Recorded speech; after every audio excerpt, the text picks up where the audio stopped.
வாழ்வோம் வாழ்வோம். அன்பிற்குரியவர்களே, இன்றைய குரு தினத்தில் இரவு ஞாபக சிந்தனையை நாம் சிந்திக்க இருப்பது அடைக்கலம். அடைக்கலம் மாணிக்கவாசகர்லாம் பாடியிருப்பார். அடைக்கல பத்தும்பாங்க. திருவாசகம் படித்தவர்களுக்கு தெரியும் இல்லையா? ஒரு 10 பாடல் அடைக்கலப்படுத்த சொல்லி பாடுவது எல்லா ஞானிகளும் பாடிருக்காங்க. என்னை அடைக்கலப்படுத்தி கொள்னு சொன்னால் என்னை முழுமையாக ஏற்றுக்கொள்னு அர்த்தம். அடைக்கலமாகிறது சொன்னால் யார் அடைக்கலமாகாது? ஏன்னா இப்போ ஒரு தேசத்திலிருந்து இன்னொரு தேசத்துக்கு வர்றாங்க, அங்கே வந்து அடைக்கலமாகறாங்கன்னா முழுமையாக தங்களை அவர்கள் வசம் ஒப்படைப்பது. அப்படி ஒப்படைக்கிற பொழுது அவர்கள் எப்படி இருக்கணும்னு சொல்லியாச்சுன்னா வேற எந்த உரிமையும் அச்சுறுத்தல். அதான் முக்கியம். அந்த நாட்டிலையும் சிட்டிசன், இந்த நாட்டிலையும் சிட்டிசன் தான் ஒத்துக்கணும். நாங்கள் அகதிகள்னு சொன்னால் ஏற்றுக்கலாம் இல்லையா? ஒரு வீட்டில் போய் கேட்குறாங்க சாப்பாடு போடுறேன்ட்டு. இப்போ இந்த அம்மா சொல்கிறா, பழைய என் வீட்டிலே பிரியாணி இருக்குது, அது பிடிக்கல தானே இங்கே வந்துருக்கேன்னு சொன்னால் எப்படி இருக்கும்? அப்போ தின்னுட்டு போக வேண்டியதானு சொல்லுவாங்க இல்லையா? இருக்குதுங்கிற கூடியவங்கள்ட்ட நம்ம போய் மற்றவங்கள்ட்ட கேட்குற பொழுது அது அங்கே கிடைக்கிறதுக்கு என்ன ஆகும்? சிக்கலாகும். இப்போ நம்ம ஒரு ஆள் கொடுக்கணுன்னா கூட கொஞ்சம் யோசிப்போம்ல, இல்லை இல்லாத மாதிரி தெரியலையே. யாராவது கடன் கேட்குறாங்கன்னா முதல் அதை தான் பார்ப்பாங்க. இவன் கடன் வாங்கணுமா, ஆள் வெள்ளையும் வெள்ளையுமா இருக்கிறான். நிறைய பேர் சொல்லுவாங்க கை காலெலாம் நல்லா தானே இருக்குது, உழைக்க வேண்டியதான மாதிரி தப்புன்னு சொல்லிடுவாங்க இல்லையா? அப்போ பார்த்த உடனே என்ன ஆகுன்னு சொல்லியாச்சுன்னா அப்படி வந்து ஒரு அடி அடிக்கும். நீங்கள் மறைச்சி வச்சாலும் மறைக்காம வச்சாலும் சில டைமில் இவன் தப்பாக இருப்பான், அதனால இவனுடைய வீச்சு கூட அங்கே வருவாங்க. ரெண்டும் சிந்திக்கணும். நீங்கள் நல்லவர்களாகவே இருப்பீங்க, உண்மையான தேர்வுகள் உங்களுக்கு இருக்கும், பொய் சொல்லாமல் போய் கேட்பீங்க. ஆனால் எதிராக இருக்கான் பாருங்க, அவன் கண்ணில் போய் திருட்டு போயில இருப்பான். அப்போ அவனுக்கு உங்களை பார்த்த உடனே எனக்கு தோணுன்னா அவனை மாதிரியே தோணும். அது இப்படி இல்லாமல் இருப்பாங்க. இவன் வச்சிருக்கானோன்னு எல்லாரும் வச்சுருப்பாங்களா? இவன் இருக்கிறதுனால அது வச்சுக்கிட்டு தானே வந்து கேட்குற, சும்மா தானே கேட்குறேன் ஏன்னு சொன்னால் இவன் அதிர்வு வெளியில். புரியுதுங்களா? 2 பக்கமும் இருக்குது, அங்கேருந்து வர்றது இங்கேருந்து வர்றது. அப்போ ஏன் நம்ம எப்படி இருக்கிறோமோ அதற்கு தக்கவாறு தான் வரும்.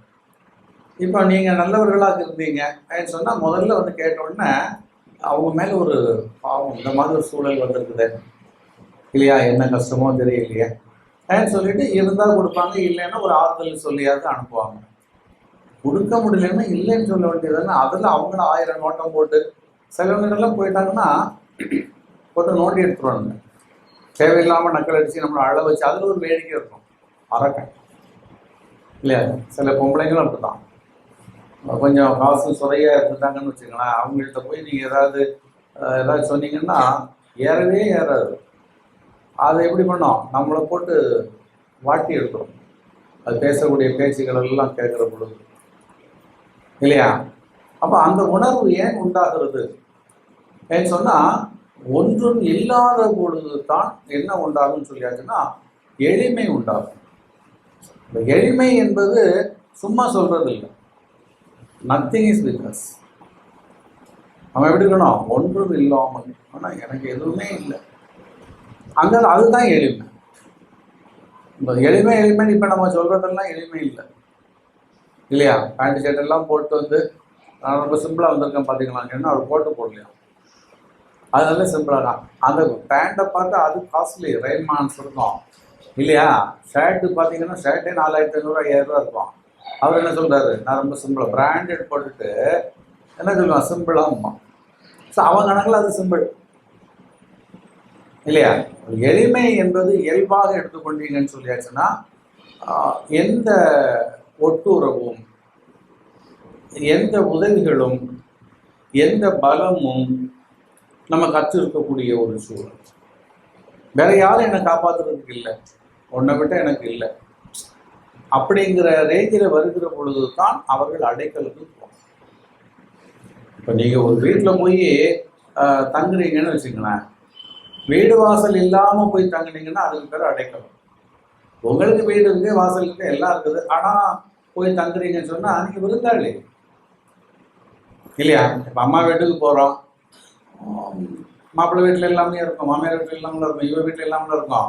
ஆனாலும் அம்மா வீட்டில் ஒரு பாசத்தில், ஒரு உறவுல, நட்பில் இல்லையா போய் 4 நாள் நிற்பாங்க, எடுப்பாங்க.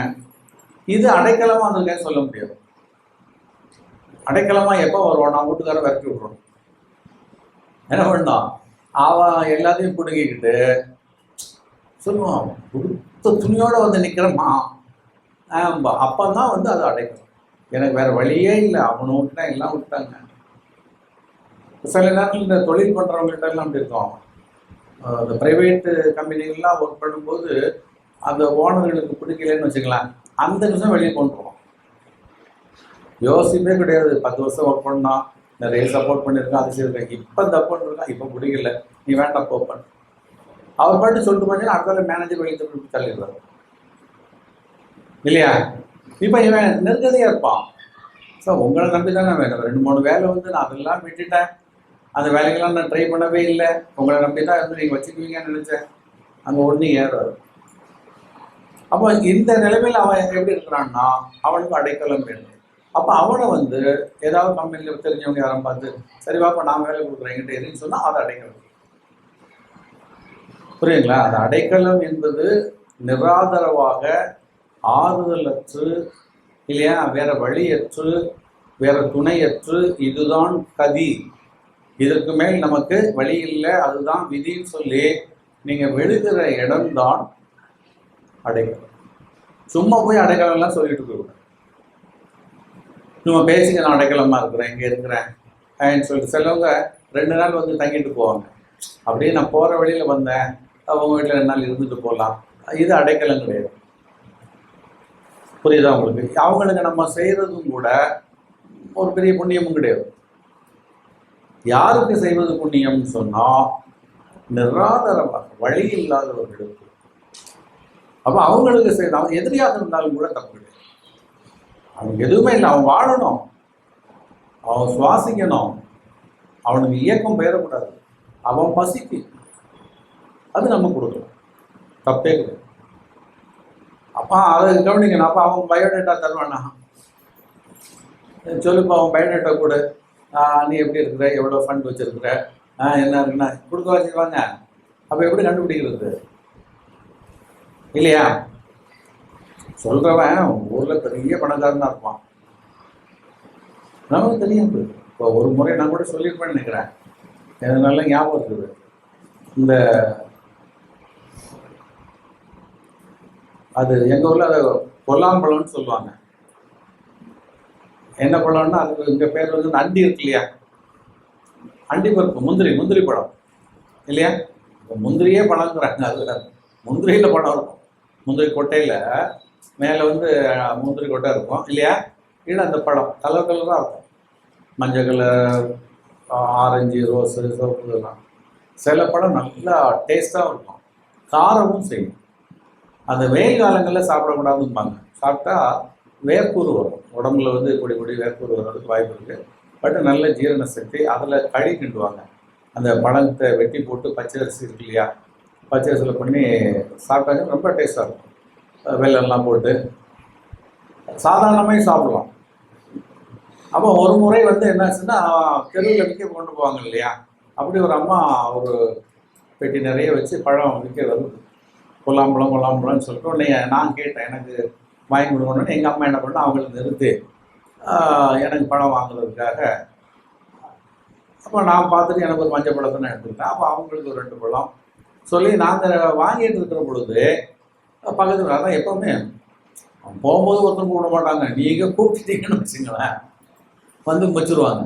வாங்குறாங்களோ இல்லையோ வந்து எல்லாம் எட்டி பார்க்குற வேலையெல்லாம் நிறைய கெட்டிக்காரங்க அதெல்லாம் அதையெல்லாம் வந்து சுற்றி நின்றுதுங்க. அப்புறம் 1-2 பேர் வாங்கினாங்கன்னு வச்சுங்களேன். இப்போ நான் வாங்கியாச்சு. இப்போ அந்த கூட்டத்தில் ஒரு வாரம் ஒரு வயதானவர், ஒரு வயசு அப்போவே ஒரு 70 இருக்கும்னு நினைக்கிறேன். அது முகத்துலலாம் தெரியுது, ஆனால் நான் நடக்கிறார், நல்லா தான் நடக்கிறார். அப்போ 70, ஒரு வேட்டி எடுத்திருக்காரு, மேலே ஒரு துண்டு போட்டிருக்காரு, அவ்வளோதான். ஆள் நல்ல சிவப்பு, நல்ல. அப்போ அவர் வந்து என்ன பண்ணுறாரு, அதெல்லாம் அப்படி எட்டி பார்க்குறாரு. எட்டி பார்த்துட்டு அந்த பழம் விற்கிற அம்மாட்ட வந்து எனக்கு ஒரு பழம் கொடுமா, டேஸ்ட் பார்க்குறேன். காசு குடியான்னு. எனக்கு பழம்லாம் வேண்டாம், சும்மா டேஸ்ட் பார்க்குறது ஒன்று கொடு. ஏன்னா சும்மா கொடுக்கறதுக்காக வச்சுருக்குறேன் போவியா. ஆனால் அது பைசா கூட பார்க்கல. அந்த அம்மா உடனே என்ன பண்ண திட்டிடுச்சு. உடனே எங்கள் அம்மா என்ன பண்ணாங்க, வாங்கினதை வச்சு இந்தாங்க பெரியவர் எது சாப்பிடுங்கன்னு சொல்லிட்டு சரின்னு சொல்லி அவர் என்ன பண்ணாரு, வாங்கி சாப்பிட்டார். இவங்க எல்லாம் போயிட்டாங்க. அவர் நின்றுட்டே இருந்தார் சாப்பிட்டுட்டு. நானும் பக்கத்தில் நானும் சாப்பிட்டுட்டே இருக்கேன். அப்புறம் நான் என்ன பண்ணேன், நின்றுட்டு சாப்பிட்றீங்களா, திண்ணையில் உட்காந்துட்டு சாப்பிடுங்கன்னு அவரை கூப்பிட்டேன். அதாவது பக்கத்தில் வந்து என் பக்கத்தில் இருந்துட்டார். நாங்கள் 2 பேரும் சாப்பிட்டு எங்கள் அம்மா போயிட்டாங்க. இவ்வளோதான் நிகழ்வு நடந்தது. அதுக்கு பிறகு பார்த்தீங்கன்னா ஒரு 15-20 நாளுக்கு இருக்கும், வித்தின் மந்த். இந்த கோணி பயிர் இல்லையே, சாக்கு பைன்னு சொல்லுவாங்க, கோணி சாக்கு பயிர் இருக்க, அந்த சாக்கு பை நிறைய கொல்லாம்பழம். பை நிறைய சின்ன ஒரு 50 கிலோ பையெலாம் இருக்கு இல்லையா, அந்த மாதிரி பையில் ஃபுல்லாக கொல்லாம்பழத்தை எடுத்து மேலே ஒரு இதை கட்டிட்டு தோளில் போட்டுட்டு வர எங்கள் வீட்டில் வந்து தாய் தாயின்னு கூப்பிட்றாரு. பேர் யார், எங்கள் பேர் ஒன்றும் அவருக்கு தெரியாது. வந்து தாய் தாயினாரு. எங்கள் அம்மா பார்த்துட்டு என்னன்னா பார்த்தோன்னு தெரிஞ்சு போச்சு, ஐயா நல்லா இருக்கீங்களான்னு. உங்கள் வீட்டு தாம்மா வந்தேன், தாய் இதை எடுத்து உள்ள வைனார், இறக்கி வச்சார். என்னதுன்னு கேட்டால் அது கொல்லாம்பழத்துக்கு தண்ணி வெடிது. பழம் நல்ல பழம், அவ்வளோ அருமையான பழம். அவருக்கு ஏற்கனவே தோட்டம் இருக்குது. அங்கெல்லாம் பார்த்தீங்கன்னா அந்த கொல்லாம்பழம் தோட்டம் நிறைய இருக்கும். சும்மா மானாவாரியாக கொடுக்கக்கூடியது. எங்கள் காலேஜ் இதுலேயே அது கொல்லாம்பழம் தோட்டத்தில் தான் காலேஜே கட்டியிருந்தான். ஃபுல்லாக போகிற வழியில் பார்த்தா 2 பக்கமும் எடுத்து கிடக்கும். அது என்ன பண்ணாரு, நிறைய அவ்வளோத்தையும் அறுத்து கொண்டு வந்து பார்த்தா அது பழமே ஒரு 150-200 பழத்துக்கு மேலே இருக்கும். இந்த அளவில் இருக்கும் இல்லையா. எங்கள் அம்மா சொன்னா, இவ்வளவு நாங்கள் எங்கே சாப்பிட போகிறோம், வச்சு சாப்பிடுமா, இல்லைன்னா நீ இந்த களி கிண்டிக்க என்ன என்னெல்லாமோ அதில் வச்சு செய்கிறதுக்கு சொன்னார். வாங்கிக்கிட்டாங்க, வந்தாச்சு விட்டாச்சு. அப்போ எவ்வளோ ஐயா இதுக்கு என்ன தரணுன்ட்டு காசுக்காக நான் தூக்கிட்டு வந்தேன். இது என் தோட்டத்துக்கு மாமா, என் தோப்புலேருந்து நான் கொண்டு வர்றேன். அன்னைக்கு பாரு அவர் கேட்ட உடனே நீ உடனே ஒரு பழம் கொடுத்திய. நான் அந்த பழம் எப்படி டேஸ்ட் இருக்கான்னு பார்க்குறதுக்கான எனக்கு அவர் தோட்டமே நிறைய இருக்குது. அதான் சொல்கிறேன், அவருடைய அளவு தெரியல, ஒன்றும் இல்லாதவர் இல்லை. பார்க்குறதுக்கு சாதாரணமாக அன்றைய சூழல் அப்படி இருந்தது. அவர் அதை காட்டிக்கல இல்லையா. அப்போ அந்த ஒரு பழம் கொடுத்தோன்னா அவருக்கு அந்த மனசில் தொட்டுச்சு. அப்புறம் மற்றவங்களும் யாரும் சொல்லலை, கூட நின்ன பெண்களும் சொல்லலை, வைக்கிறவங்களும் சொல்லலை. இப்போ நான் கொடுத்த உடனே அவருக்கு வந்து அது ஒரு கரிசனமாயிடுச்சு. இது அதுக்கு பிறகு தொடர்ந்து நடந்தது கொஞ்ச காலம். அப்புறம் இறந்துருப்பாருன்னு நினைக்கிறேன். வேற எந்த உறவும் கிடையாது. நாங்கள் அவங்க வீட்டுக்கு போகிறதோ அவருக்கு வர்றதோ ஒன்றுமே கிடையாது. பார்த்தீங்கன்னா ஒரு 6 மாதத்துக்கு இந்த சீசன் வரும். அது இயர்லி ஒன்ஸோ 6 மாதத்துக்கு ஒரு தான் அந்த சீசன் வரும். அந்த வெயில் காலங்களில் அந்த சீசன் வரும்போது அந்த சீசன் டைம்ல 2-3 தடவை அப்படி ஒரு 5-6 தடவை இதே மாதிரி குழம்பு நிறைய. அப்புறம் எங்கள் அம்மா நீங்கள் கொண்டு வந்ததெல்லாம் கிடந்து காயுது. பின்னாடி தோட்டத்தில் என்ன பண்ணுவாங்க, அப்படியே ஒரு பாயை விரிச்சு போட்டு அதில் எதை காய போட்டு வேற என்ன பண்ணும், வீட்டுக்குள்ளா நீர் செஞ்சுட்டு இருக்கோம். திங்க முடியுதான்னு திங்க முடியும். ஆனால் அவருக்கு வந்து 1-2 இல்லை, இருக்குமா நீங்கள் சாப்பிட்டு ஏதாவது பண்ணுங்க. தொடர்ந்து கொண்டு வந்தார். கொஞ்ச காலம் வந்தது. அதுக்கு பிறகு அவரும் வரல, பழமும் வரல, முடிஞ்சிருக்கும் அவர் காலம் இல்லையா. இப்போ நான் நினச்சி பாருங்க, ஒரு பழம் இதுதான் நல்லவர்கள் இல்லையா. என்னென்று கொண்டாருக்கும் மொய் கொண்டாம் மொய் ஒளி செய்நெஞ்சு கொண்ட மகத்து. ஒரு பழம் கொடுத்ததுக்கு எத்தனை பழம் கொடுக்க தோன்றுப்பாங்க. அதான் அந்த நல்ல உணர்வு. இப்போ இங்கே நமக்கு வேண்டியது இந்த அடைக்கலத்தில் வந்து ஒன்றுமே இல்லை என்கின்ற ஒரு சூழல். எனக்கு அது வேணும், என்கிட்ட எதுவுமே இல்லை. இப்போ காசுன்னு சொன்னால் அது பழம் அன்னைக்கு வந்து 5 பைசா கொடுத்தாலும் 5 பழம் தருவாங்க. அப்படி ரொம்ப சீப்பு, டெட் சீப்பு இருக்கும் இல்லையா. மொத்தமாக அள்ளி தருவாங்க. அதுக்கு பிறகு தான் ரேட்டு ஏறிச்சு. அந்த காசு கூட அவர் இல்லை கையில், சும்மா அப்படி வந்திருக்கிறார் வீட்டை விட்டு. நீங்கள் நல்லா பாருங்கள், நிறைய இந்த ஏக்கர் கணக்கில் வில்லேஜுகளில் இடம் இருக்கும், ஆனால் கையில் காசு இருக்காது. பார்க்கறது பரதேசமாக இருப்பான். டீ கடையில் உட்காந்து ஏன்பா அவர் டீ கொடுப்பா, அப்புறம் காசுக்காரம்பா நமக்கு பார்க்குறதுக்கு பரதேஷ் மாதிரி இருக்கும். பார்த்தா 2000 ஏக்கர் வச்சுட்டு இருக்கோம். ஏன்னா நிலப்புலங்கள் இருக்கும், கையில் வந்து கரன்சி இருக்காது, கரண்டாக வச்சுட்டு இருக்க மாட்டாங்க. ஆனால் நம்ம ஆள்கிட்ட இருக்கும். ஆனால் இவனு இருக்கிறது இடம் பார்த்தீங்கன்னா இந்த 1 சென்ட்டை வச்சுட்டே என்ன ஆட்டம், 1 சென்ட் வாங்குறதுக்கே பாடாக போட்டுட்டு இருக்கோம் இல்லையா? அது ஏக்கர் கணக்கில் போகுது. அங்கே என்ன இருக்குன்னா அந்த எளிமைங்கிறது வந்து ஒன்றும் இல்லாத தன்மையில் எது தேவை அது மட்டும். அப்போ அந்த அடைக்கலம் என்பது யார் கேட்பது யார் கொடுப்பது, இதுதான் சொன்னாங்க. கேட்கறதுக்குள்ள தகுதி என்னன்னு சொன்னா, நீங்க எங்க போய் நிக்கிறீங்களோ அதை தவிர வேற வழியே இல்லைங்கிற மாதிரி இருக்கணும். சும்மா கேட்டு பார்ப்போமே, கிடைச்சா சரி, இப்போ 2-3 நாளைக்கு இங்கே இருந்துக்கலாம், 3 நாள் போய்க்கலாம், அந்த மாதிரி சிந்தனை வந்து அடைக்கலமாகும். நீங்க நல்லா சிந்திக்கணும். அப்படி போயிட்டு ஓடுற மாதிரி இல்லை டெம்பரரியானால ஓட்டிக்கலாம்ங்கிற மாதிரி இருந்தால் அதுக்கு பேர் அடைக்கலம் அல்ல. அப்போ அடைக்கலம் தேடி போகக்கூடியவங்க எப்படி இருக்கணும்? இதை விட்டால் இனி எனக்கு வேறு வழியே இல்லை, நின்னையெல்லால் எனக்கேது இல்லையா அப்படின்னு சொல்ற மாதிரி இருக்கும். இது வந்து அடைக்கலம் தேடுபவர்களுடைய தகுதி. அடைக்கலப்படுத்துபவர்கள் யாரிடம் போய் நீங்க அடைக்கலம் கேட்கிறீர்களோ அவர்கள் உங்களுக்கு அடைக்கலம் கொடுப்பதாக இருந்தால் அவர்களுடைய தகுதி. அந்த தகுதி என்னன்னு சொன்னா, உங்களை வந்து நல்லவனா கெட்டவனாங்கலாம் பார்க்கக்கூடாது. அதான் மெயினாங்க. நல்லவன் கெட்டவங்கிறதெல்லாம் பார்க்கக்கூடாது. நீங்க என்ன கேட்குறீங்களோ அதை கொடுக்கறதுக்கு வாய்ப்பு இருந்தால் கொடுத்துடணும், இல்லைன்னா ஒதுங்கிடும். உங்களை ஆராய்ச்சி இருக்க கூடாது. நீ எந்த ஒரு எந்த அவன் என்ன ஒரு 10 ரூபா ஒரு டீ வாங்கி கொடுக்க சார் இருப்பான், உடனே அவனை பார்த்துட்டு எந்த ஜாதியா நீ இப்படி கேட்டால் எப்படி இருக்கும்? முடிஞ்சாவது டீ வாங்கி கொடுக்கணும், இல்லைன்னா போடணும்.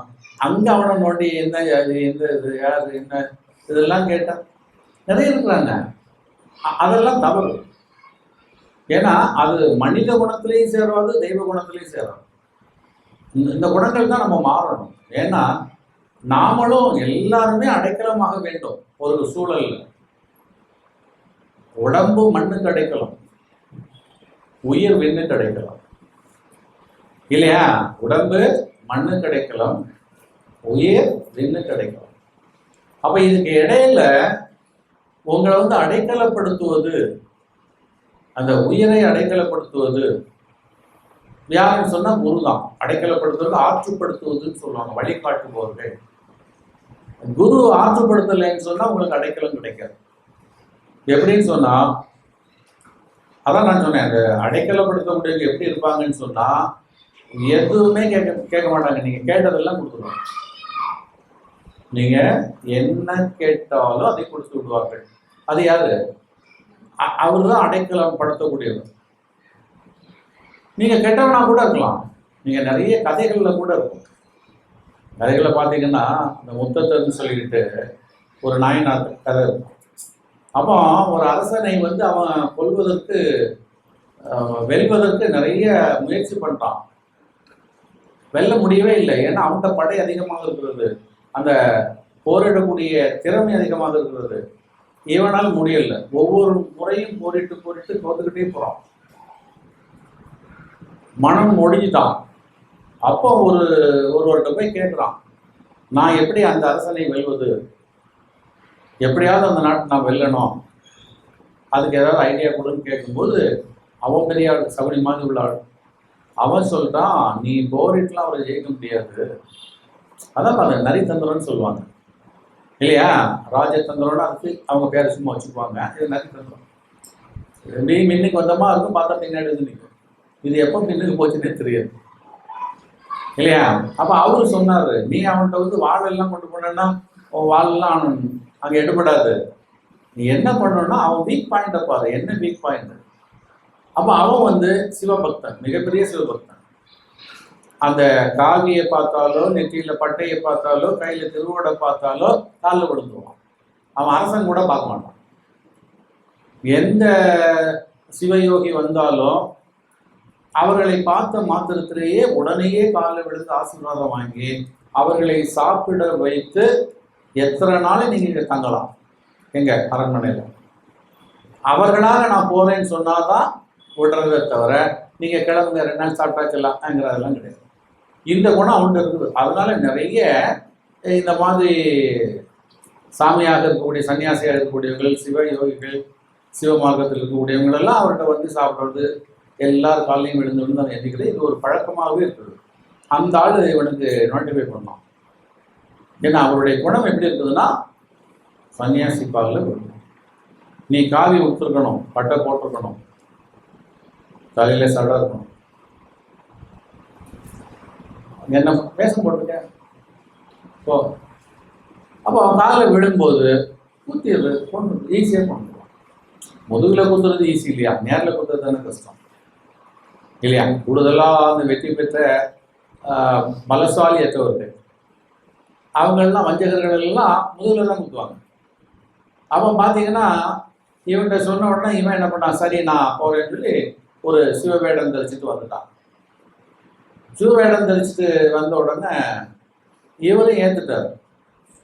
அதான் சொன்னீங்களா, நீ யாரு, எங்கேருந்து வார, எந்த ஊர், உனக்கு என்ன வேலை, நீ எந்த சன்னியாசி, நான் ஊர் இருக்காரா, எந்த படத்தில் உள்ளவன், இங்கே வர்றது காரணம் என்ன, ஒன்றும் கேள்வி கிடையாது.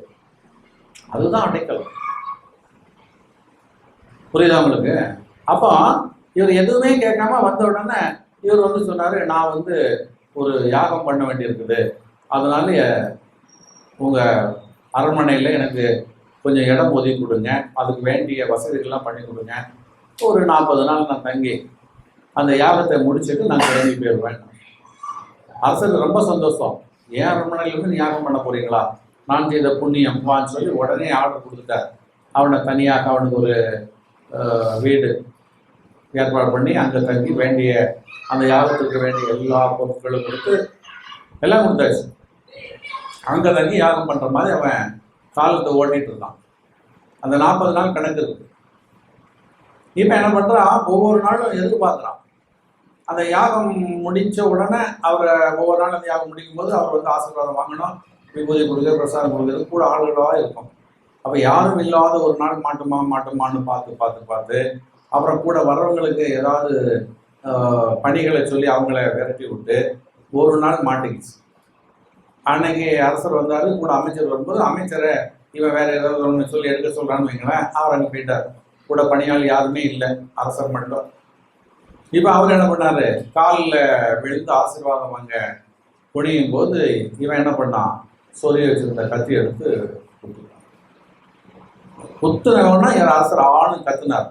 ஏன்னா இவன் அவன் முதவே என்ன பண்ண அரசர்கிட்ட, நீங்கள் மட்டும்தான் தனியாக வந்து ஆசீர்வாதம் வாங்கணும், மற்றவங்க எல்லாம் வெளியே நிற்க சொல்லணும்னு காவலர்லாம் அவருக்கு வெளியே நின்னாங்க. இவர் அந்த குத்துன சத்தத்தில் அலர்ன அந்த ஓசையை கேட்ட உடனே அங்கேருந்து காவலாளிகள்லாம் ஓடி வந்தாங்க. டப்புன்னு வெளியே தான் நிற்கிறாங்க. வந்தவன் பார்த்தா இவர் ரத்தத்தில் இருக்காரு, அவன் கத்தி வச்சதுன்னா இவனை பிடிக்கிறதுக்காக வாழை உருட்டு குத்த போகிறாங்க. அப்போ தான் அவர் சொன்னார், நம்ம பொறுப்பில் இருக்கான், நம்ம கஸ்டடியில் இருக்கான் இல்லையா. அது மட்டும் இல்லை, இப்போ அவன் என்ன இருக்கிறான், சிவ வேடத்தில் இருக்கிறான். அந்த சிவ வேடத்தில் இருக்கும்போது நாம் அவனை என்ன பண்ணக்கூடாது, எதுவும் செய்யக்கூடாது. அவனை இங்கிருந்து போவதற்கு அனுமதித்து விடுங்கள், எந்த தண்டனையும் கொடுக்கக்கூடாதுன்னு சொல்லிட்டு சேர்த்து அவர் ஒரு நாய். அப்போ அங்கே என்ன வருதுன்னா, நீ யாரு என்னங்கிற கேட்கக்கூடிய சூழல்லாம் அங்கே கிடையாது. நல்ல செஞ்சீங்க, அதுக்கு தான் அடைக்கலாம் இல்லையா. இப்போ இதே மாதிரி இன்னொரு நிகழ்வு கூட சொல்லுவாங்க. அதாவது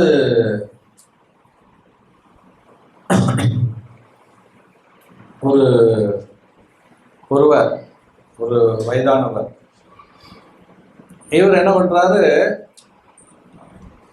ஒவ்வொரு இடமா போய் யாசகம் கேட்குறாரு. அவருக்கு நேரம் அன்னைக்கு பார்த்தீங்கன்னு சொன்னால் போய் கேட்குற இடத்துல ஒரு பயிலும் கொடுக்கல. பசிக்குதுன்னு சொன்னால் உடம்பை பார்க்குறோம், கட்டுமஸ்தமான உடம்பு, ஆளு நல்ல ஜிஜாண்டிக்காக இருக்கிறாரு, நல்ல கலரு இல்லையா. இப்போ நான் சொன்ன மாதிரி சொல்லிட்டேன், அந்த உடம்பு வச்சுட்டு இப்படி வந்து கை நீட்டி திடீர் ஏதாவது வேலை செய்து பிழைக்கலாம் இல்லையா. ஏன்னா அவன் பெண்கள் கூட கொடுக்கல அன்னைக்கு நேரம். அப்படியே வாச்சிச்சு, வீடுகளில் கேட்குறாரு, அங்கே கேட்குறாரு, பார்க்குற இடங்கள் கேட்குறாரு, எல்லா இடமும் கேட்டாச்சு. ஒரு அவருக்கு ஒன்றும் போடல. மனம் நொந்துட்டார். நொந்து அப்படியே வர்றார். வரும்போது பார்த்தா ஒரு குளக்கரை. அந்த குளக்கரையில் ஒருவர் இருக்கிறார். அவரை சுற்றி ஒரு 4 நாய் இருக்கு. 4 நாய் அவரை சுற்றி கிடக்குது. இவரும் உட்காந்து. இப்போ இவர் என்ன பண்ணாருன்னா, இவரும் வேற அந்த தர்மபுரப்பு வெளியில போய் அவரும் போய் அங்கங்க பிச்சை எடுத்து ஒரு பொட்டலம் வாங்கிட்டு வந்துட்டார். புரியுதா? அந்த பொட்டலத்தை கொண்டு வந்து உட்கார்ந்துருந்து அந்த பொட்டலத்தை பிரித்து அந்த 4 நாய்க்கு அவருக்குன்னு சொல்லி 5 உருண்டை எடுக்கிறார். உருண்டை எடுத்து நாய்க்கு ஒவ்வொன்றுக்கும் ஒவ்வொரு பொட்டலம் போட்டார். அந்த ஒரு உருண்டை போட்டார். இப்போ அவருக்குள்ள உருண்டை என்ன பண்ணுறாரு, சாப்பிட்றதுக்காக வாய்க்கிட்ட கொண்டு போகும்போது ஐயா பசிக்குது ஏன்னு ஒரு ஆள் கை நீட்டான். பார்த்தா யாரு, நம்ம ஆள் சுற்றிட்டே வரான்ல, இன்னைக்கு பூரா சுற்றிட்டு வந்தவன் பசி தெரியல. பசியினுடைய தன்மை அவருக்கு யார்கிட்ட கை நீட்டுறது யார்கிட்ட நீட்டக்கூடாதுன்னே தெரில. செம்ம குஷ்டரோகி. அவன் உருட்டே அவன் அப்படி வாயில் வைக்க போகும்போது கையை நீட்டினான். யார் நீட்டினா? வெளியில் அலைஞ்சிட்டு வந்தவர், பசியில் அலைஞ்சிட்டு வந்தவர். நீட்டினோன்னா அவன் என்ன பண்ணிட்டான், டப்புன்னு அதை கையில் அப்படியே கொடுத்துட்டான். எதை? அந்த ஒரு உருண்டை கொடுத்தோடனே இவர் வாங்கிக்கிட்டு, ஏன்பா நீ சாப்பிட வச்சிருந்தது எனக்கு தரையே, நீ சாப்பிட வச்சிருந்தது தரையே, நீ சாப்பிடலையா? பரவாயில்லைங்க, நீங்கள் சாப்பிடுங்க. இல்லைப்பா உனக்கு பசிக்கும் தானே நீ வச்சுட்டு 5 உருண்டை பிடிச்ச, அவங்க 4 கொடுத்த, ஒன்றை நீ திங்கிற. இப்போ அந்த ஒன்றை எனக்கு தந்துட்டா உனக்கு பசிக்கலாம். எனக்கு பசிக்குதுங்க, இல்லைன்னு நான் சொல்ல வரல. ஆனால் என்னை விட கொலை குசியில் நீங்கள் இருக்கிறீங்க. மூஞ்ச பார்த்தா தெரியுது. என்னை விட பயங்கர பசியில் நீங்கள் இருக்கிறீங்க இல்லையா? சாப்பிட்டு 2 நாளோ 3 நாளோ தெரியல, உங்க மூஞ்ச பார்த்தா தெரியுது. அதனால நீங்கள் என்ன பண்ணுங்க, நீங்கள் எதை சாப்பிடுங்க, நான் இன்னைக்கு அட்ஜஸ்ட் பண்ணிக்கிறேன், நான் அட்ஜஸ்ட் பண்ணிக்கிறேன் ஏன்னு சொன்ன உடனே இவர் என்ன பண்ணாரு, ஏன்பா நான் யார் என்னன்னே தெரியாமல் எனக்கு இப்படி நீ திங்க வச்சதையும் தூக்கி தரையே ஒரு ஆள் கொடுக்கும்போது யார் என்னன்னு பார்த்து கொடுக்க வேண்டாமா? உண்மையிலே நான் பசியாக இருக்கிறேன் இல்லைன்னு உனக்கு எப்படி தெரியும்? நீட்டிருக்கலாம்ல, எனக்கு பசி இல்லாமல் கூட நான் நீட்டிருக்கலாமே. நீ எனக்கு பசிக்கு நீ சொல்றிய, அது எப்படி உனக்கு தெரிஞ்சுது? உன்னால் எப்படி கண்டுபிடிக்க முடிஞ்சது எனக்கு பசிக்குது? எனக்கு பசிக்கல. நான் கேட்டேன், நீ திங்கிறது எனக்கு தரையே, என்ன குணம் இதுன்னு. இப்போ அவன் சொன்னா, இது ஒன்றும் பெரிய குணமெல்லாம் இல்லைங்க, இப்போ நான் செய்த புண்ணியம். என்ன புண்ணியம்? வேண்டாம், நீங்கள் என் கேட்ட கை நீட்டுறீங்க இல்லையா, இதை விட எனக்கு என்ன புண்ணியம் இருக்குது, என்ன பாக்கியம் இருக்குதுன்னா, ஏன் நான் நீட்டினதில்ல என்னப்பான்னாரு. சாமி நீங்கள் யாருன்னு எனக்கு தெரியாதா? நான் யாரு? ஏத்தல கோயில் இருக்கிறார், காசி விஸ்வநாதர் கோயில் இருக்கு. காசி விஸ்வநாதரே இன்னைக்கு நின்று கையை நீட்டா நான் கொடுக்காம இருப்பேனா? என்ன சாமி இப்படி கேட்குறீங்கன்னா இவருக்கு ஷாக் ஆகி போச்சு. ஏன்பா நான் காசு விஸ்வநாதன் உனக்கு எப்படிப்பா தெரிஞ்சுன்னா? இப்போ அவன் சொன்னா, இதெல்லாம் ரொம்ப சிம்பிள் சாமி, நானே குஷ்டரோகி, எந்த பயிலாவது என்கிட்ட வாங்கிப்பானா? யாராவது என்கிட்ட வருவானா? கொஞ்சம் நினைச்சு பாருங்க. அப்போ இதெல்லாம் தாண்டி பார்க்கக்கூடிய ஒரு குணம் இருந்தா அவன் குருவா இருக்கணும், இல்லை இறையா இருக்கணும். 2 பேர் தான்.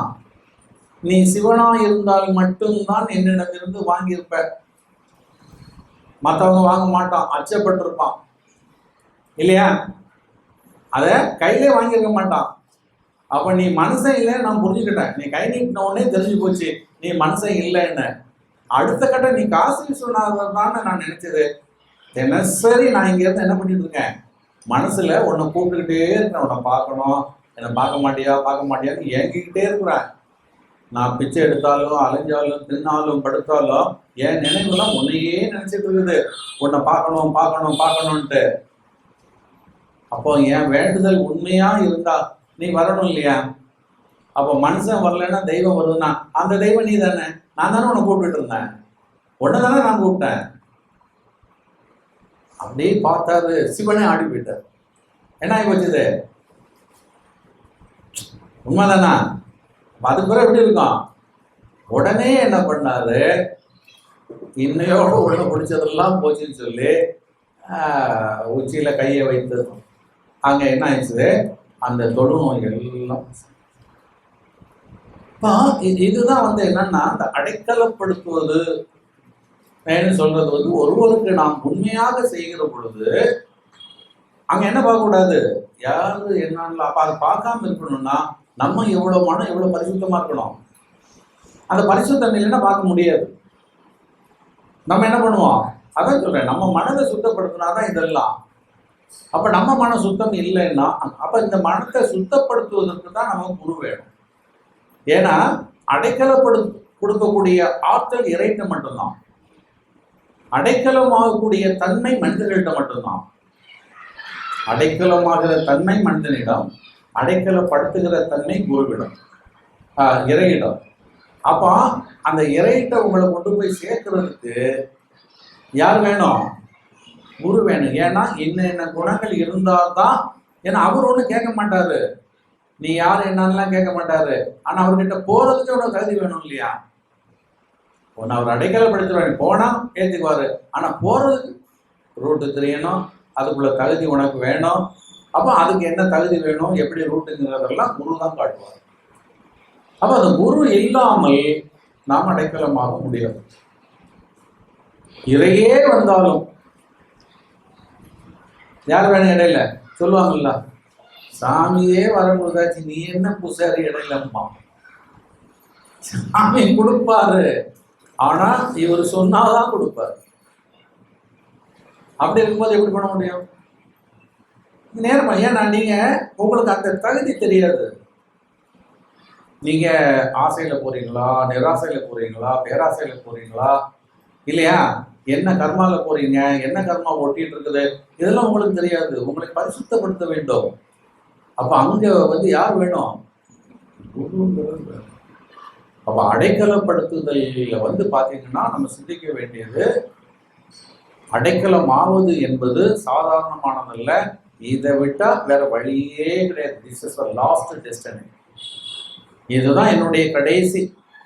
இனிமேல் எனக்கு பிறப்பு வேண்டாம், எந்த இதுவும் வேண்டாம், இது போது எனக்கு, நீ தான் எனக்கு வேணும் அப்படின்னு சொல்லி முழுமையாக சரணாகும். அப்படி ஆனாதான் அங்க அடைக்கலத்துக்கு போக முடியும். அப்படி போகின்ற பொழுது எப்படி இருக்கணும்னு சொன்னா, இறைக்கு தான் இது அடைக்கலம் கிடைக்கும், மற்றவங்கள்ட்ட கிடைக்காது. வேற யாரும் அடைக்கலம் கொடுக்க முடியாது. ஏன்னா எல்லாமே கர்மால இருப்பாங்க. அப்ப அவங்க எப்படி தர முடியும்? ரெண்டாவது, அப்படி தரக்கூடிய சூழல்னா கூட அவங்க என்ன பண்ணுவாங்க, உங்களை 1000 கேள்வி கேட்டு உண்டையிலன்னு ஆக்கிடுவாங்க. அப்போ அவங்க எந்த அது அடைக்கலமே ஆகாது. டெம்பரரியா உங்களுக்கு சப்போர்ட் பண்ணி ஓட்டுற மாதிரி தான் இருக்கும். முழுமையாக உங்களை ஏற்றுக்கொள்வது, நானே நீயாக இருந்தும் நீ மட்டுமே இருப்பதாக நினைக்கிறாய். அப்போ உங்களை முழுமையாக ஏற்றுக்கொள்ளணும். அப்ப ஏற்றுக்கொள்ளக்கூடிய ஆற்றல் இறைக்கு மட்டும்தான், வேற யாருக்கும் முடியாது. நல்லா சிந்திக்கணும். வாக்குகள் எல்லாம் இறைவேத்தில் இருக்கும். நான் அக்னி, பக்கத்தில் வந்தவர்கள் என்னுள் வந்தவர்கள் நான் ஆகினார். அப்போ நாம வந்து இறைட்டு போய் அடைக்கலம் ஆகுறோம்னு சொன்னா அதுக்கு மேல் நாம இல்லை. அதுக்கு பிறகு நாம கிடையாது. அடுத்த ஜென்மால பார்த்துக்கலாம், நான் வந்து இதெல்லாம் வாங்கணும், இந்த இடத்துலலாம் பார்த்து வச்சிருப்பான், அடுத்த ஜென்மால வந்து இதெல்லாம் பிடிச்சிடணும், என்னென்னலாம் அனுபவிக்கலையோ அதெல்லாம் அனுபவிச்சிடணும், இப்படிலாம் லிஸ்ட் போட்டு வச்சுட்டுலாம் போனா அது அடைக்கலம் கிடைக்காது. நீங்க நினைப்பீங்க இறைட்ட போயிட்டு 2வது வரலாம், அங்க ஜோதியில கலந்துட்டா அவ்வளவுதான், அதுக்கு மேல் ஒண்ணுமே இல்லை, முடிஞ்சு போச்சு இல்லையா? அப்ப சும்மா அடைக்கலாம் நம்ம சொல்லிட்டு தெரியக்கூடாது. என்னையும் அடைக்கலப்படுத்துலாம் திடீர்லாம் வாயை விடக்கூடாது. அதுக்கு தான் சொல்றேன். அப்ப இந்த அடைக்கலப்படுத்துதலை கேட்கறது பாத்தீங்கன்னா சாதாரணமானவங்க கேட்க மாட்டாங்க. அதையும் சொல்றேன். நீங்க அந்த அடைக்கலப்படுத்துறதை பாடக்கூடியவங்கலாம் பாத்தீங்கன்னா யாரு? மாணிக்கவாசகர் இல்லையா? அந்த நிலையில போனவங்க அதை உணர்ந்திருப்பாங்க. இனி ஒரு பிறப்பு வேண்டாம், எனக்கு இந்த ஜென்மா வேண்டாம், இந்த மண் வேண்டாம். பட்டணத்தார் கேட்பாரு, வேண்டவே வேண்டாம். ஊர் வேண்டேன், பேர் வேண்டேன், உறவு வேண்டேன், மற்ற எதுவும் வேண்டேன் நின்னையல்லால். அந்த உணர்வு என்ன போகுதுன்னா அங்கே அப்பவே ஆயிடுது. நான் அனாதை. அதனால தான் அந்த ஞானிகள்லாம் என்ன சொல்லுவாங்கன்னா, நான் நாய், நான் பைத்தியக்காரன், நான் பிச்சாண்டி, நான் கள்ள, நான் திருட, நான் காமுகன், என்னென்னலாம் இழிவா உண்டு அதெல்லாம். ஆனா உடனே நம்ம ஆள் படிச்சு நம்ம வந்து சித்தர் முடியா இல்லையா? அங்க அது என்ன பிரகடனப்படுத்துனாங்கன்னா, இந்த குணங்கள்லாம் இந்த வரக்கூடாது, இருக்க கிடையாது, இதை வரக்கூடாது. அதை தான் காட்டும் எந்த பிறவி ஆனாலும்.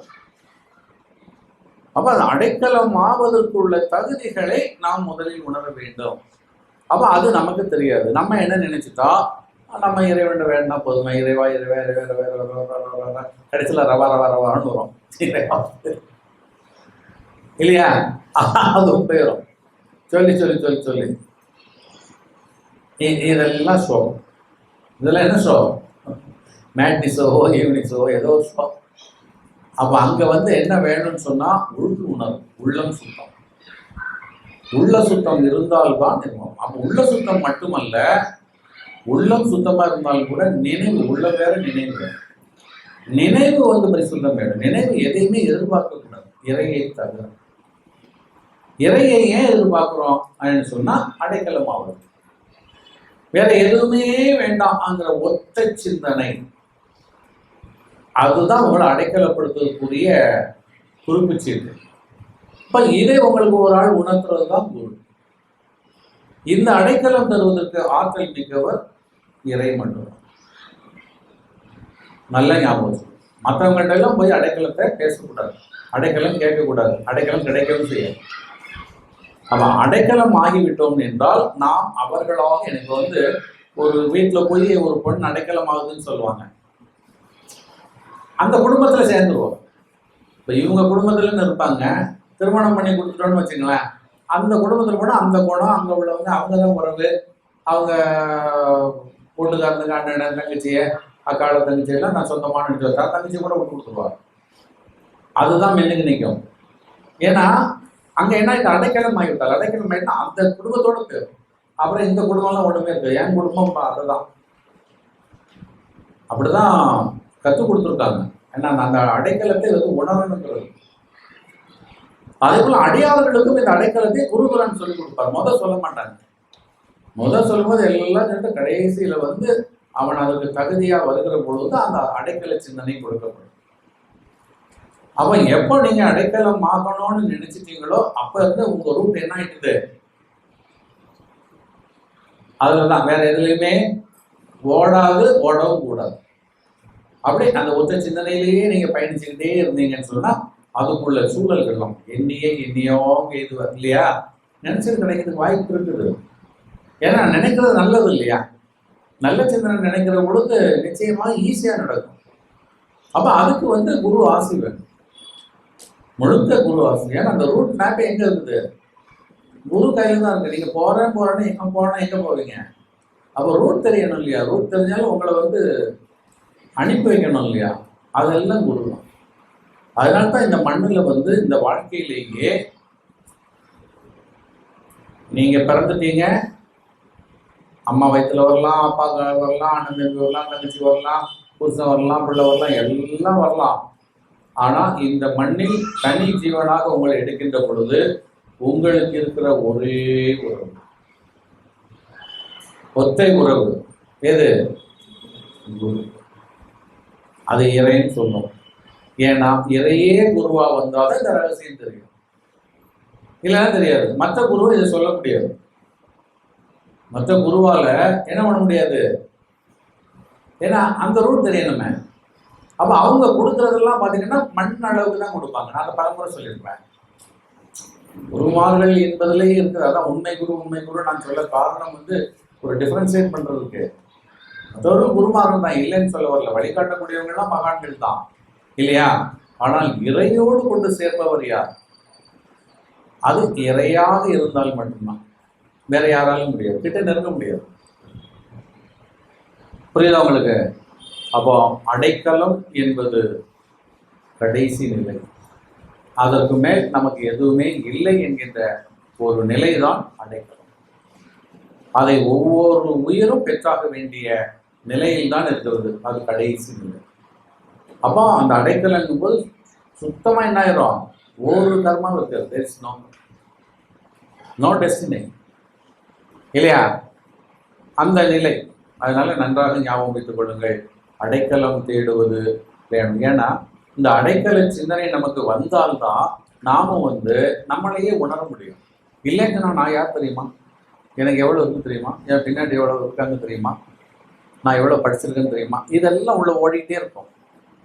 அவன் தவம் பண்ணாலும் சன்னியாசம் வாங்கினாலும் அப்பவும் என்ன சொல்லுவான், நான் நினைச்சா என்ன பண்ண முடியும் தெரியுமா. இந்த கர்வம், இந்த அகம்பாவம், இது நம்மள்ட்ட இவ்வளவுலாம் இருக்கு, இவங்க இருக்காங்க, அவங்க இருக்காங்க, இப்படிலாம் நீங்க எண்ணினீங்கன்னா அடைக்கலத்துக்கு தகுதியாகவே முடியும். இந்த எண்ணங்கள் எல்லாம் இட்டு போகணும்.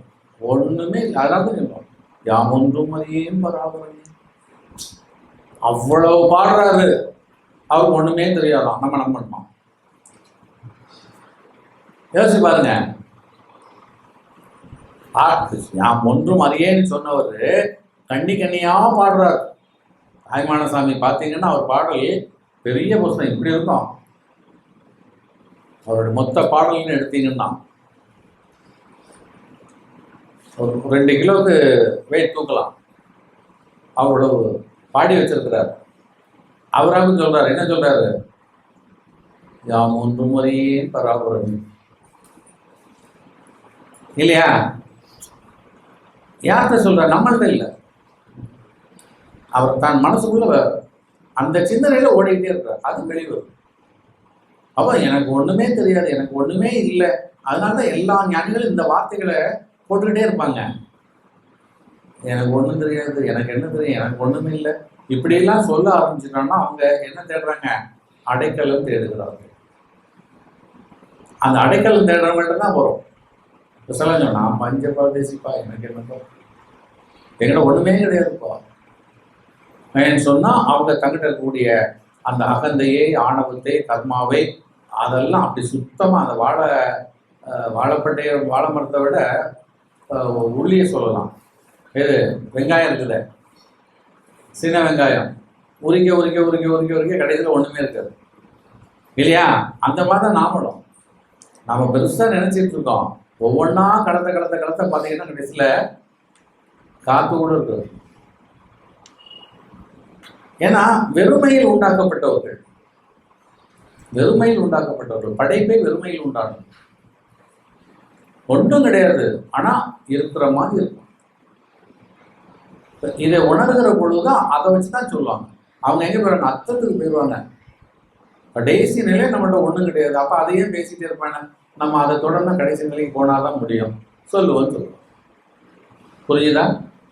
அதனால் ஞான வெளியில், ஞான சிந்தனைகள், அடைக்கலம் என்பது அத்தனை பேருக்கும் அவசியமான.